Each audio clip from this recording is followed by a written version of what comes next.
Hello students, आज हम cover करेंगे चैप्टर 15 का पहला पार्ट जो है कॉन्ट्रैक्ट ऑफ इंडेमनिटी।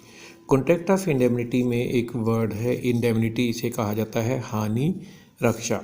हानि रक्षा अपने आप में बड़ा आसान सा शब्द लगता है कि किसी भी पर्सन के द्वारा किसी दूसरे पर्सन को अगर कोई हानि हो रही है तो उससे उसको बचाना। लेकिन अगर हम इसका टेक्निकल मीनिंग या लॉ की भाषा में मीनिंग देखें तो वो इससे थोड़ा अलग है। हम एक एग्जांपल के थ्रू इस पूरे चैप्टर को बड़ी आसानी से समझ सकते हैं। सपोज बी एक पर्सन है जो सेलर है, वो अपना एक प्रोडक्ट सी को बेचने के लिए उसके साथ कॉन्ट्रैक्ट करता है। एक स्पेशली डिज़ाइन प्रोडक्ट है जो सी के द्वारा ख़रीदा जाना है। सी यहाँ पर हो गया बायर और बी यहाँ पर हो गया सेलर। दोनों के बीच में कॉन्ट्रैक्ट हो जाता है कि बी सी को एक स्पेशली डिज़ाइन प्रोडक्ट बेचेगा जिसकी कीमत होगी 1,00,000 रुपये। बी के द्वारा सी के साथ किया गया कॉन्ट्रैक्ट फाइनल हो जाता है और ये फाइनल होता है कि वो प्रोडक्ट आज से यानी कि जिस दिन कॉन्ट्रैक्ट हुआ है उससे 15 दिन के बाद वो सी को डिलीवर किया जाएगा। अब कॉन्ट्रैक्ट क्या है? बी सेलर है और सी बायर है। ड्यू डेट पर 15 दिन के बाद बी वो प्रोडक्ट सी को दे देगा, सी उस प्रोडक्ट की पेमेंट कर देगा। एक नॉर्मल सिचुएशन है, एक नॉर्मल कॉन्ट्रैक्ट है जिसमें किसी तरह का कोई भी कन्फ्यूज़न नहीं है। ड्यू डेट पर प्रोडक्ट दे दिया गया, ड्यू डेट पर पेमेंट कर दी गई, कॉन्ट्रैक्ट परफॉर्म हो गया, कॉन्ट्रैक्ट कंप्लीट हो गया। अब हम यहाँ अगर इसमें इंडेमनिटी की बात करें तो इंडेमनिटी का कोई रोल ही नहीं है, हानि रक्षा की कोई सिचुएशन ही नहीं है। अब इस एग्जाम्पल को हम थोड़ा सा मोड़ देते हैं, उसमें हम कहानी में जिसको बोलते हैं कि ट्विस्ट ले आते हैं। सपोज बी और सी के बीच में जो कॉन्ट्रैक्ट हुआ वो हुआ 1 जनवरी को और वो पूरा होना है 15 जनवरी को। लेकिन 1 जनवरी को कॉन्ट्रैक्ट हो जाने के बाद 3 जनवरी को एक पर्सन है ए, वो बी को अप्रोच करता है कि जो प्रोडक्ट आप स्पेशली डिज़ाइन करके सी को बेचने के लिए उसको हाँ कर चुके हो, आप ये प्रोडक्ट सी को मत बेचो, ये प्रोडक्ट आप मुझे बेच दो। कोई भी सेलर नॉर्मल सर्कमस्टांसिस में ऐसा नहीं करेगा क्योंकि उसे पता है कि ये ब्रीच ऑफ कॉन्ट्रैक्ट हो जाएगा, उसके कॉन्सिक्वेंसेस हो जाएंगे। सी उस पर केस फाइल कर देगा, उसे लीगल एक कंपनसेशन देना पड़ेगा। तो इसलिए बी को क्या चाहिए कि बी इस केस में ए को मना कर दे। ये नॉर्मल सिचुएशन है। और बी अगर मना कर देता है तो ए और बी के बीच में कोई कॉन्ट्रैक्ट होगा ही नहीं। लेकिन ए बी को ये कहता है कि आप ये प्रोडक्ट सी को मत बेचो, ये प्रोडक्ट आप मुझे बेच दो। और इस प्रोडक्ट को अगर आप सी को नहीं देते, अगर आप ये प्रोडक्ट सी को नहीं बेचते हैं और मुझे बेच देते हैं तो इस केस में आपको जो भी नुकसान होगा वो सारा नुकसान मैं पूरा करने की जिम्मेवारी अपने ऊपर लेता हूँ। मैं एश्योर करता हूँ कि अगर आप कॉन्ट्रैक्ट सी के साथ ना करके मेरे साथ यानी कि ए के साथ कर लो तो मैं सारी आपकी जो भी लॉसेज हैं उसको इंडेमनीफाई, इसको कंपनसेट करने के लिए रिस्पॉन्सिबल रहूँगा। तो ऐसी सिचुएशन में अगर बी इस बात के लिए एग्री कर जाता है, वो सी के साथ कॉन्ट्रैक्ट तोड़ देता है और ए के साथ कॉन्ट्रैक्ट कर लेता है, तो यहाँ पर अब जो कॉन्ट्रैक्ट हो गया वो एक अलग तरह का कॉन्ट्रैक्ट हो गया। जो कॉन्ट्रैक्ट किसके बीच में हो गया? ए और बी के बीच में। और इस केस में ए ने जो प्रॉमिस किया है, जो कॉन्ट्रैक्ट ऑफ ये जो स्पेशल कॉन्ट्रैक्ट हुआ उसे कॉन्ट्रैक्ट ऑफ इंडेमनिटी कहा जाएगा। जो 2 पर्सन इन्वॉल्व हो गए वो ए एंड बी है। जिस पर्सन के कहने पर, ए के कहने पर बी उसके साथ कॉन्ट्रैक्ट में एंटर हो गया। ए ने बी को इस कॉन्ट्रैक्ट को सी के साथ ना करने की वजह से जो भी नुकसान हुए हैं उनको पूरा करने की अपने ऊपर जिम्मेवारी ली। तो यहाँ पर जो बात हमें समझनी है, यहाँ ए और बी के बीच में एक स्पेशल कॉन्ट्रैक्ट हो जाएगा जिसे कॉन्ट्रैक्ट ऑफ इंडेमनिटी कहा जाएगा। जो पर्सन दूसरे पर्सन को जो भी लॉसेस हो रहे हैं उससे बचाने के लिए जो प्रॉमिस कर रहा है उस पर्सन को इंडेमनीफायर कहा जाएगा। इस केस में इंडेमनीफायर कौन होगा? ए विल बी कॉल्ड इंडेमनीफायर। जिस पर्सन को लॉसेस से बचाने का प्रॉमिस किया जाता है उस पर्सन को इंडेमनिटी होल्डर कहा जाता है। उसे इंडेमनिटी होल्डर कहा जाता है या उसे इंडेमनीफाइड भी कहा जाता है। उसे एक सिक्योरिटी प्रोवाइड कर दी जाती है, शेल्टर प्रोवाइड कर दिया जाता है। और इस केस में जो पर्सन इंडेमनीफायर है, यहाँ पर ए इंडेमनीफायर है, ए बी को कौन कौन से लॉसेस से बचाने का वचन देगा वो चीज़ यहाँ आपको बिल्कुल क्लियर होनी चाहिए।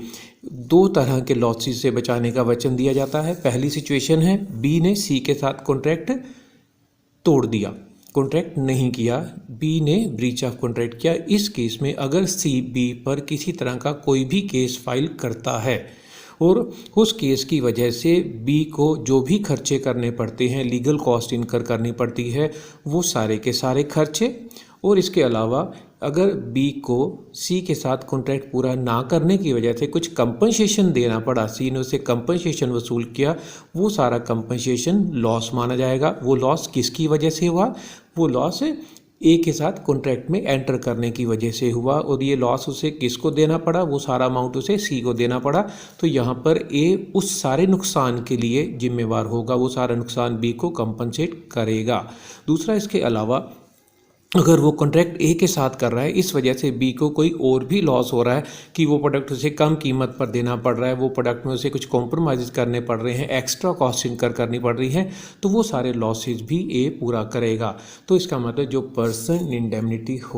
पर्सन इंडेमनीफायर होता है वो इंडेमनिटी होल्डर को ऐसे सभी लॉसेज से बचाने का वचन देता है जो लॉसेज उससे इंडेमनीफायर के साथ कॉन्ट्रैक्ट में एंटर होने की वजह से हो रहे हैं।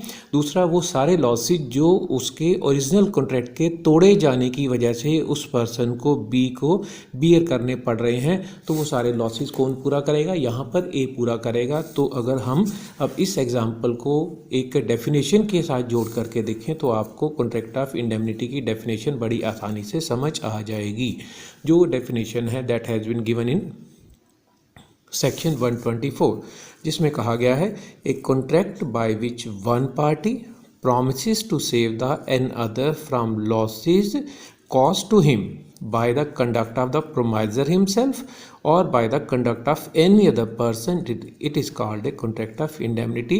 यानी कि एक ऐसी सिचुएशन जहाँ पर जो पर्सन हमारा इंडेमनीफायर है उसके साथ जब इंडेमनिटी होल्डर कॉन्ट्रैक्ट करता है, तो इंडेमनीफायर और इंडेमनिटी होल्डर में कॉन्ट्रैक्ट हो जाने की वजह से इंडेमनिटी होल्डर को जितना भी नुकसान होता है वो सारे का सारा नुकसान किसे पूरा करना पड़ेगा? वो सारे का सारा नुकसान पूरा करना पड़ेगा जो पर्सन इंडेमनीफायर होता है, जो पर्सन दूसरे पर्सन इसके कहने पर दूसरे पर्सन के साथ कॉन्ट्रैक्ट को तोड़ देता है। फिर अगर हम इसमें इसके फीचर्स की बात करें, इसके साथ जुड़े हुए जो दूसरे पॉइंट्स हैं उसको अगर हम आगे डिस्कस करें तो उसमें नेक्स्ट हेडिंग हमारा आता है वो है essentials of the contract of indemnity. Essentials का मतलब मेन बातें क्या होती हैं, करैक्टरिस्टिक्स क्या होते हैं, फीचर्स क्या होते हैं। उसमें जो सबसे पहला फीचर होता है वो होता है इंडेमनिटी का कॉन्ट्रैक्ट जो होता है वो एक स्पेशल टाइप ऑफ कॉन्ट्रैक्ट होता है जो स्पेशल सर्कमस्टांसिस में किया जाता है। और हम जो पॉइंट डिस्कस कर रहे हैं वो है essential of the contract of indemnity. जब हम essential of the contract of indemnity की बात करते हैं तो सबसे पहला एलिमेंट होता है कि एक contract of indemnity special type of contract होता है, लेकिन उसमें वो सारे के सारे फीचर्स होने चाहिए जो एक नॉर्मल कॉन्ट्रैक्ट के वैलिड होने के लिए उसमें होते हैं। इसका मतलब कम से कम दो पार्टीज होनी चाहिए, ऑफर होनी चाहिए, एक्सेप्टेंस होनी चाहिए, उन दोनों में कॉन्ट्रैक्चुअल कैपेसिटी होनी चाहिए, फ्री कंसेंट होनी चाहिए, लॉफुल कंसिडरेशन होना चाहिए, लीगल ऑब्जेक्टिव होना चाहिए, वो ओरल या रिटन हो सकता है, दैट डिपेंड ऑन सर्कमस्टांसेस। वो सारे फीचर कॉन्ट्रैक्ट ऑफ इंडेमनिटी में अगर होंगे तो वो वैलिड होगा, नहीं तो उस पर भी क्वेश्चन मार्क लग जाएगा। दूसरा, इस कॉन्ट्रैक्ट में जो पार्टी शामिल होती हैं उन्हें इंडेमनीफायर और इंडेमनिटी होल्डर कहा जाता है। इंडेमनीफायर वो पर्सन होता है जो इंडेमनिटी होल्डर को ऐसे सभी लॉसेस से बचाने का प्रॉमिस करता है जो लॉसेस उसे खुद इंडेमनीफायर के साथ कॉन्ट्रैक्ट करने की वजह से हो रहे हैं।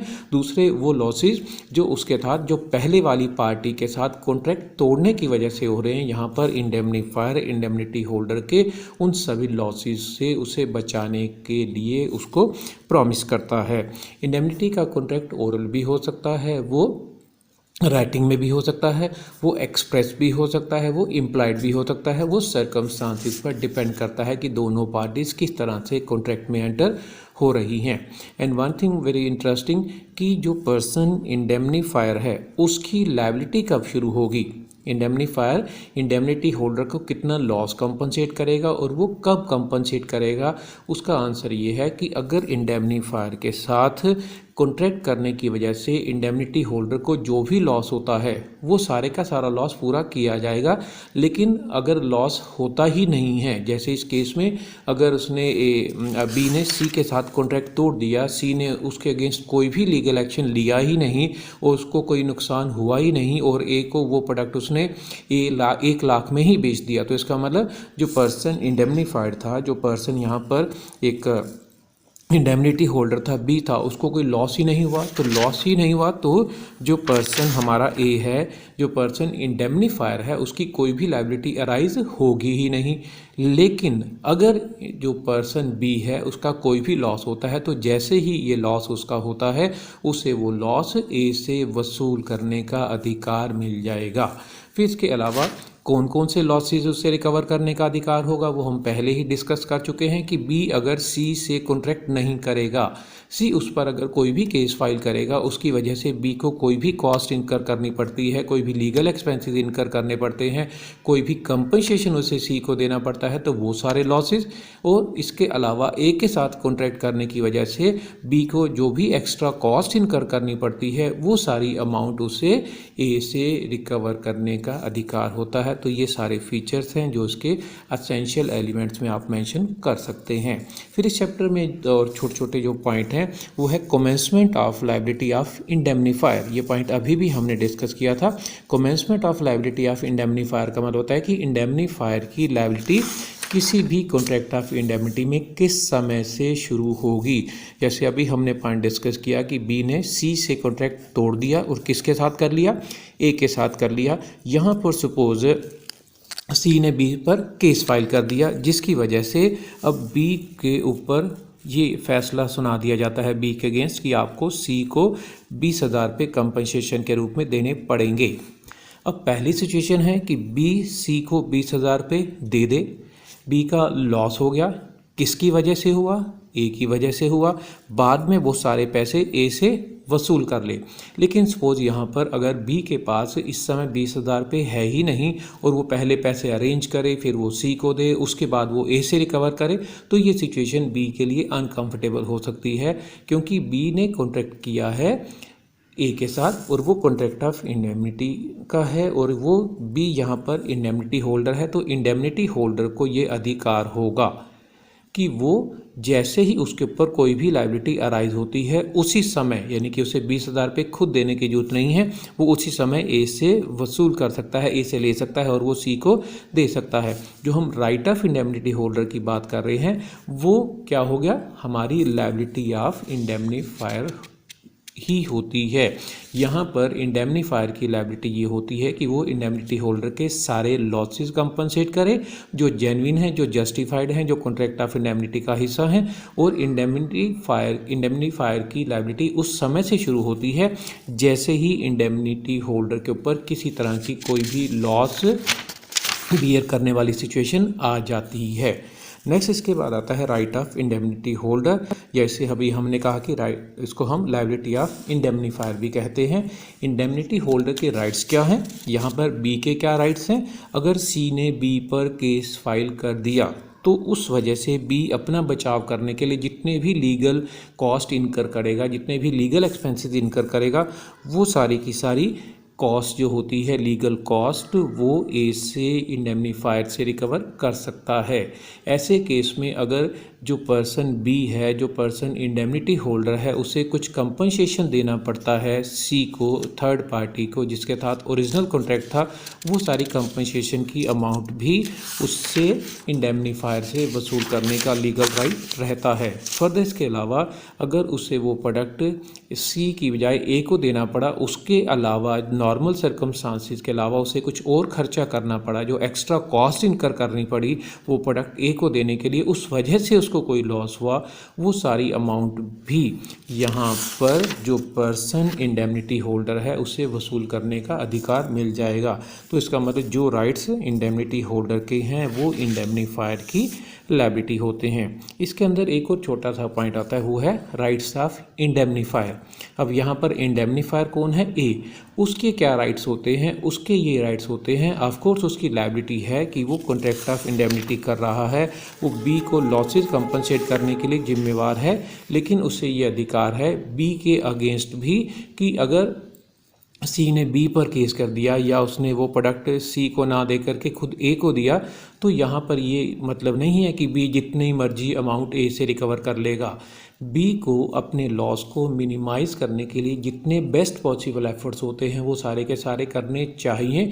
यहाँ पर ए को ये देखने का अधिकार है कि क्या बी ने अपने लॉस को सिंसियरली मिनिमाइज़ करने की कोशिश की, सही तरीके से मिनिमाइज़ करने की कोशिश की। केस लड़ा तो उसने सही तरीके से लड़ा, कंपनसेशन कम से कम देने के लिए उसने केस लड़ा, तो उसे ये अधिकार होता है कि वो जो पर्सन बी है, जो पर्सन इंडेमनीफाइड है, उसको थोड़ा सा उस पर चेक रख सकता है, उसके लॉस को मिनिमाइज़ करने के लिए उसको इंस्ट्रक्ट कर सकता है, उसको वो रिक्वेस्ट कर सकता है और एक तरह से वो उसके बिहाफ पर सी से फाइट करके अपनी अमाउंट को, कंपनसेशन की अमाउंट को कम भी कर सकता है। या हम इसे कहें कि एक तरह से ये राइट ऑफ सब्रोगेशन होता है। राइट ऑफ सब्रोगेशन का मतलब कि वो एक तरह से बी की सिचुएशन में आ जाता है कि अगर वो केस बी पर ना फाइल करके ए पर फाइल किया गया होता तो ए अपना बचाव कैसे करता, सेम उसी तरह से बी को अपना बचाव करना चाहिए। तो ये जो पॉइंट्स हैं ये राइट्स ऑफ इंडेमनीफायर वाली कैटेगरी में आप मेंशन कर सकते हैं। तो ये था इस चैप्टर का पार्ट जो हम डिस्कस करते कि कॉन्ट्रैक्ट ऑफ इंडेमनिटी क्या होता है, उसके क्या फीचर्स होते हैं, उसमें कौन कौन सी पार्टीज इन्वॉल्व होती हैं और उन पार्टीज़ की राइट्स और ड्यूटीज़ एक दूसरे के टुवर्ड्स क्या क्या होती हैं। इसके बाद इस चैप्टर का जो एक और हिस्सा हमने डिस्कस करना है वो हम यहाँ कवर करते हैं, वो है difference between contract of indemnity and contract of guarantee. ये पार्ट मैं यहाँ आपको कवर करवा रहा हूँ, लेकिन आपको ये पार्ट सबसे एंड में हम इसको डिस्कस करेंगे, क्योंकि इसमें हमें कॉन्ट्रैक्ट ऑफ इंडेमनिटी और कॉन्ट्रैक्ट ऑफ गारंटी को डिफ्रेंशिएट करना है। वो हम इसके लास्ट लेक्चर में कवर करते हैं। Thank you.